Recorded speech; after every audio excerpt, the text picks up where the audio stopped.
नमस्ते बच्चों। कैसे हो सारे के सारे लोग और कैसी चल रही है सब लोगों की तैयारी? भाई अब से बस 2-4 दिन में परीक्षा बिल्कुल नजदीक है। तो सोचा जो आपकी परीक्षा की सबसे ज्यादा इंपॉर्टेंट चीज है वो आप लोगों के साथ इन दो एक छोटे छोटे वीडियोस में शेयर करूं। यार ऑब्वियस ही बात है, पढ़ाई हमने पूरी कर ली है, सारा syllabus along with those detailed revisions, और आपने मेरे साथ वो टेस्ट सीरीज भी प्रैक्टिस कर ली है। हम अपना कंप्लीट बिजनेस लॉस का मैराथन भी कर चुके हैं।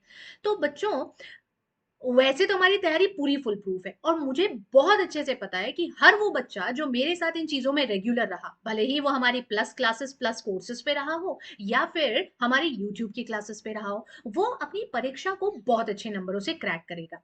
पर ध्यान है ना आपको, मैं आपसे हमेशा एक चीज कहती हूँ। क्या चीज मैम? अरे वही चीज जिसमें मैं आपसे कहती हूँ कि बच्चों, आपकी परीक्षा में आपको पास कराने का एक गुरु मंत्र है आपके पास, और वो गुरु मंत्र और कुछ नहीं, सीएसपी है। अरे नहीं नहीं, CSP10 ये सिर्फ एक कोड ही नहीं है जो एनी टाइम एनीवेयर अनअकैडमी पर आपको बेस्ट डिस्काउंट्स दिलाता है, लेकिन अब सब बहुत अच्छे से जानते हो कंटेंट स्पीड और प्रेजेंटेशन जिससे मिल करके आपका CSP10 बना है। ये कंटेंट स्पीड और प्रेजेंटेशन परीक्षा के लिए कितना जरूरी है। आप सब ने मेरे साथ अलग अलग राइटिंग प्रैक्टिस सेशंस में और टेस्ट सीरीज में अपने आंसर को प्रॉपरली लिखने और उसके प्रेजेंटेशन को इफेक्टिव रखने की बहुत सारी ट्रिक्स और टेक्निक्स सीखी है। कई ऐसे बच्चे थे जो हमारे साथ सारे सेशंस रेगुलर कर नहीं पाए। So what I thought is that, मैंने सोचा क्यों ना आप सारे लोगों के लिए इस एक सिंगल वीडियो में मैं प्रेजेंटेशन की टेक्निक्स को शेयर कर दूं।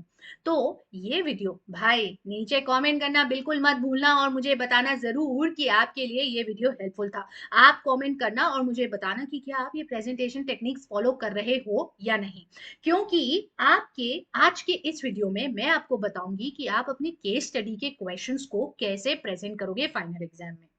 अब भाई हम सब जानते हैं 80-20 का रेशो है, कभी कभी 75-25 और नहीं तो 80-20 का रेशो होता है हमारे केस स्टडी और डायरेक्ट थ्योरी क्वेश्चन का। मतलब ज्यादा प्रतिशत केस स्टडी क्वेश्चंस का होता है।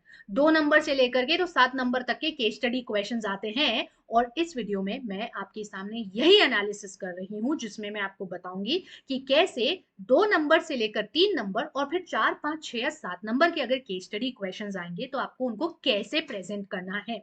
आखिर में एक बोनस टिप भी है, तो वीडियो को पूरे आखिर तक सुनना। छोटा सा ही वीडियो है और कमेंट करे बिना जाना मत। केस स्टडी को प्रेजेंट करने के लिए पहले देखना बच्चों कि वो कितने मार्क्स की है।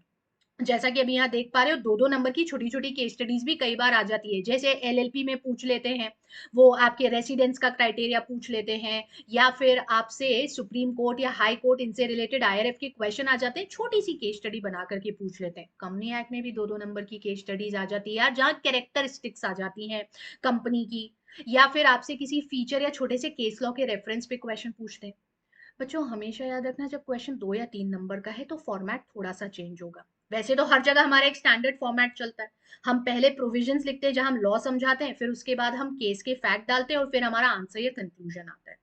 लेकिन जब आप 2 या 3 नंबर के लिए क्वेश्चन को अटेम्प्ट कर रहे हो जो केस स्टडी का है, तो सिर्फ पहले प्रोविजन समझाना। अब यहाँ पर ये चीज मैं आपको बहुत अच्छे से समझा चुकी हूँ कि बच्चों ये जो सब हेडिंग होती है ये हम आपको लिखते हैं समझाने के लिए। आप चाहो तो इसको परीक्षा में लिखो और डैश लगा के आगे आपका according to so and so section जो भी लिख रहे हो वो आंसर लिखो। अगर आपको लग रहा है कि नहीं लिखना है, डायरेक्ट आंसर पैरा फॉर्म में लिखना है, तो आप वो भी कर सकते हो। ठीक है, तो वो दोनों रास्ते आपके पास ओपन रहते हैं। अब यहाँ ये चीज भी याद रखना, 2 नंबर के क्वेश्चंस में कई बार कैरेक्टरिस्टिक्स भी होती है। जैसे वो फ्लावर फैंस वाली कंपनी का क्वेश्चन पूछ लेते हैं और बोलते हैं सारे के सारे मेंबर्स बोट पे जाते, the boat was capsized and all of them were drowned and died on site. अब ऐसे में कंपनी के लीगल एग्जिस्टेंस का क्या होगा? तो यहाँ हम रिलेटेड कैरेक्टरिस्टिक देते हैं कंपनी की परपेचुअल सक्सेशन और उसके बेसिस पे आंसर देते हैं।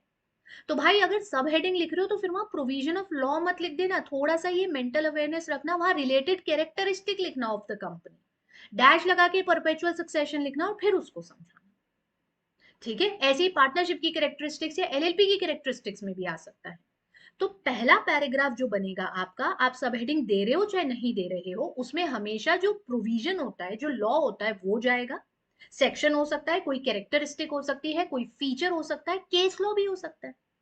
जैसे वो फर्जी कंपनी बना दी थी डिंशा मानेक जी वाले केस में, और 2 नंबर के लिए या 3 नंबर के लिए क्वेश्चन पूछ लिया कि ऐसे ही एक एसएससी ने जिसके पास लार्ज डिविडेंड इनकम थी 4 फर्जी कंपनी बना दी, अपनी इनकम को उन कंपनीज की कैपिटल में डिवाइड कर दिया, अब बताओ इस कंपनी के लीगल एग्जिस्टेंस का क्या होगा, क्या कॉर्पोरेट विल रेज होगा 3 नंबर का। तो वहां उस पहले पैराग्राफ में आपको वो रिलेटेड जो केस था डिंचो मानक जी का उसका रेफरेंस देना है, और वो रेफरेंस देते हुए फिर अपने आंसर को कंक्लूड करना है सेकंड पैरा में। जहां पर आप फैक्ट्स को देख रहे हो, मैं लिखी हूं ऐड द फैक्ट्स, वहां फैक्ट्स क्वेश्चन से निकाल करके रेफरेंस देते हुए आंसर को कंक्लूड करना। जैसे अगर ये डिंशा मानक जी वाला ही बताऊं तो इन द अबव केस या in the above question the SSC has clearly formed the company for the purpose of tax evasion and hence the corporate will shall be raised and the assessee's income would be subjected to payment of income tax। ऐसे answer को conclude करना। Answer में आप अपनी language use कर सकते हो, ये आप सारे के सारे लोग जानते हो। जहां कंक्लूजन वाला पैरा आता है उसमें खुद की सिंपल लैंग्वेज में चीजें लिखी जा सकती, तो ये ध्यान रखना 2 से 3 नंबर में। वहीं ऑन दी अनदर हैंड बच्चों, जब आएगा आपका क्वेश्चन 4 नंबर में या 5 नंबर में या 6 नंबर में, तो फिर ऐसे सिचुएशन में हमारा वही फॉर्मेट हम रखेंगे, प्रोविजन जो है वो लिख रहे हैं या फीचर या केस लॉ आया है तो वो दे रहे हैं।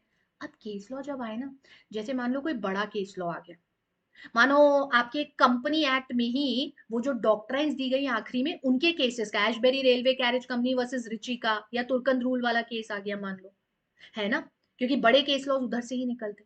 तो वो पूरे पूरे केस मत समझाना बच्चों, क्योंकि जो केस की डिटेल होती है वही आपके क्वेश्चन के फैक्ट होते हैं।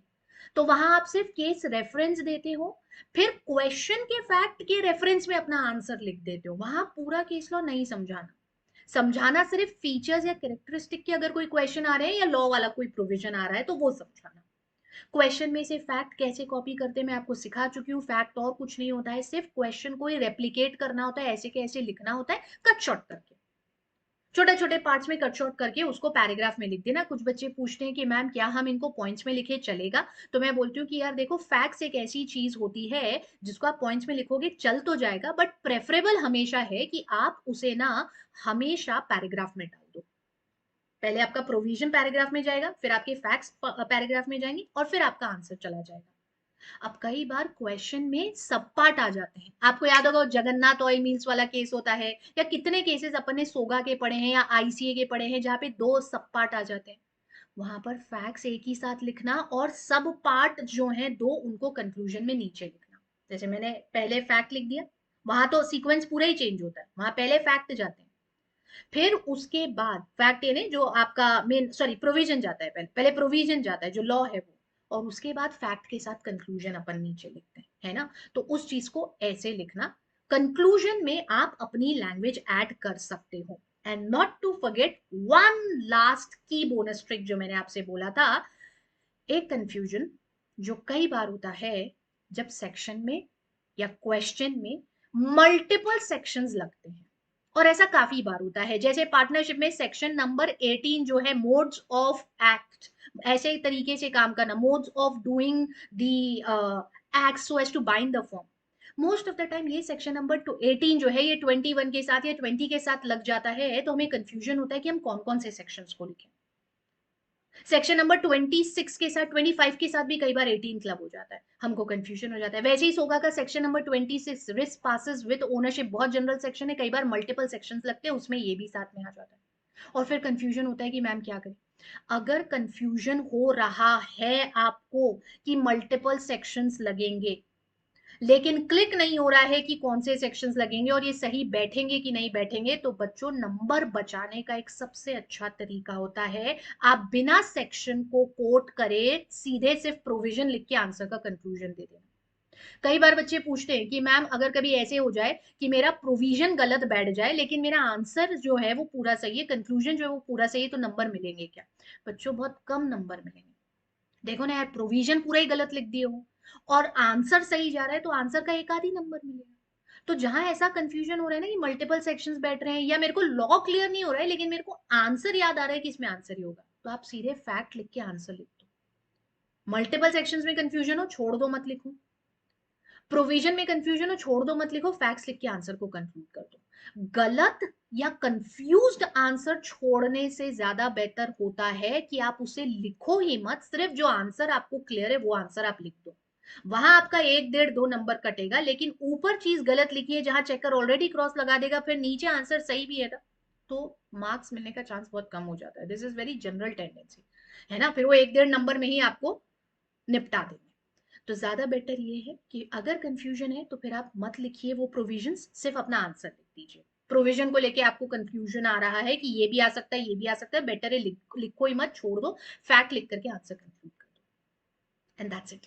इस वीडियो में बस इतना ही है। केस स्टडी को कैसे प्रेजेंट करना है ये मैंने आपको बता दिया। एक और छोटा सा वीडियो रहेगा जिसमें डायरेक्ट थ्योरी क्वेश्चंस, क्योंकि वो भी अलग अलग तरीके से पूछे जाते हैं, उनको कैसे अटेम्प्ट करोगे ये मैं बताऊंगी। नीचे कमेंट करके जरूर मुझे बताना कि आप ये प्रेजेंटेशन टेक्निक फॉलो कर रहे हो या नहीं। आज के वीडियो के लिए बस इतना ही। नमस्ते।